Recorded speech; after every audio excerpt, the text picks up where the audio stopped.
আমার ছোট, ছোট ২ টা বাচ্চা আছে। আমার হাসব্যান্ডের অবহেলা আর পরক্রিয়ার কারণে আমার হাসব্যান্ডের সাথে আমার ডিভোর্সটা হয়ে গেল।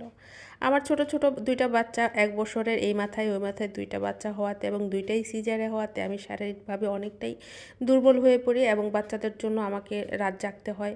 বাচ্চাদের টেক কেয়ার করতে হয়, সংসারের অনেক কাজকর্ম করতে হয়। যখন শরীরে কুলাচ্ছিল আমার হাসব্যান্ডকে আমি বলেছিলাম একটা হেল্পিং হ্যান্ড খুঁজে দিতে। কিন্তু নামে মাত্র সে হেল্পিং হ্যান্ড খুঁজেছে, কিন্তু সে আমাকে মন থেকে একটা হেল্পিং হ্যান্ড যদি খুঁজতো তাহলে হয়তো বা এনে দিতে পারতো। রাতের বেলা শরীরটা ভীষণ ব্যথা করতেছিল, সারাদিন অনেক কাজ করেছি, বাচ্চাদের নিয়ে রাত জেগেছি আর ঘুমাতে পারছিলাম না। পরের দিন অনেকগুলি কাপড় কেচেছি, তা আমার ভীষণ রকম শরীরটা খারাপ লাগতেছিল। আমি আমার হাজব্যান্ডের কাছে একটু হেল্প চেয়েছিলাম যে তুমি আমাকে একটু সাহায্য করো, কিন্তু সে কিন্তু আমাকে কোনো রকম সাহায্য করেনি। পরপর ২ টা বাচ্চা সিজারে হওয়াতে আমি যে শারীরিকভাবে মানসিকভাবে কতটা বিধ্বস্ত হয়ে পড়েছি এই জিনিসটা আমার হাসব্যান্ড কখনোই বুঝতে চাইতো না। সংসারের কাজকর্ম নিয়ে যদি না পারতাম, যদি তার সাথে কোনো কাজের বুয়া নিয়ে কথা বলতাম বা তাকে একটু হেল্প করতে বলতাম, সে আমাকে একগাদা কথা শুনিয়ে দিত যে মেয়ে হয়ে জন্ম নিয়েছি, সংসার তো আমাকে করতেই হবে। আমার কথা হচ্ছে সংসার তো আমি অবশ্যই করতেছি, আমার বাচ্চা কাচ্চা টেক কেয়ার করতেছি, কিন্তু ২ টা বাচ্চা নিয়ে যেহেতু সিজারের রুগী আমি, সেহেতু আমি সংসারের কাজকর্ম করতে পারতেছি না। আমার তো একটা হেল্পিং হ্যান্ড হলে আমার একটু সাহায্য হয়। এদিকে আমি বাচ্চাদের এবং সংসারে টেক কেয়ার করতে করতে নিজের শারীরিকভাবে এবং নিজের সৌন্দর্যটাকে আমি হারিয়ে ফেলেছি। আমি অনেকটা মোটা হয়ে গেছি আর কথায় কথায় আমার হাজব্যান্ড আমার সাথে ঝগড়া করে, আমার সাথে খারাপ ব্যবহার করে।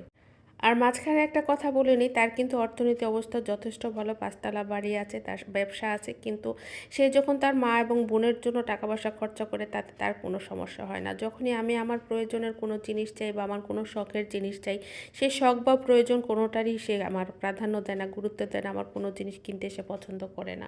তারপরও সংসার জীবনটা এভাবেই চালিয়ে যাচ্ছিলাম, যেহেতু ২ টা বাচ্চা হয়ে গিয়েছে আর কি করার আছে। কিন্তু কিছুদিন পরে আমি আমার ভাসুরের বাসায় বেড়াতে যাই। তো কিছুদিন ওইখানে থাকার পরে যখন বাসায় ফিরে আসি, প্রায় সময় খেয়াল করি সে কারোর সাথে ফোনে কথা বলে। তো একদিন আমি চুপচাপ শুয়ে আছি, এর মধ্যে দেখলাম আমার হাজব্যান্ড ফোনটা নিয়ে বাইরে চলে গেল। বাইরে যেয়ে সে কারোর সাথে কথা বলতেছে। তো আমি বেশ কিছুদিন এভাবে খেয়াল করলাম। একদিন তাকে আমি হাতে নাতে ধরেই ফেললাম। আমি আমার হাজব্যান্ডের হাত থেকে মোবাইলটা টান দিয়ে সেই মেয়েটার সাথে রাগ করে কথা বলেছিলাম, সেই জন্য আমার হাজব্যান্ড আমার গায়ে হাত তুলেছিল। তার এই আচরণে আমি ভীষণ রকম কষ্ট পাই, তার কারণ আমরা নিজেরা পছন্দ করে বিয়ে করেছি। একদিকে শ্বশুরবাড়ির কাউকে কিছু বলতে পারছি না, অন্যদিকে বাবার বাড়ির কাউকেও কিছু বলতে পারছি না। তার এই ধরনের আচরণ সহ্য করতে না পেরে আমি দিনে দিনে মানসিকভাবে অসুস্থ হয়ে যাচ্ছি। অনেক রাত করে ঘরে ফিরতো, সারাক্ষণ মোবাইল নিয়ে বসে থাকতো, এমনকি বাচ্চাদেরকে পর্যন্ত কোনো আদর করতো না, যত্ন করতো না, বাচ্চাদের কোনো টেক কেয়ার করতো না। কোনো রকম সংসারেই তার মন মানসিকতা টিকতে ছিল না। সারাক্ষণ সে মোবাইল নিয়ে বসে থাকতো, বাসায় যতক্ষণ থাকতো। এভাবে দেখতে দেখতে বেশ কয়েক মাস পার হয়ে যায়। বেশ কয়েক মাসে তাদের সম্পর্কের অনেক দূর গড়িয়ে যায়। একটা পর্যায়ে তার সাথে আমার ডিভোর্সও হয়ে যায়, কারণ সে আমার টেক কেয়ার করে না, আমার বাচ্চাদের টেক কেয়ার করে না। সে কথায় কথায় আমার গায়ে হাত দেয়।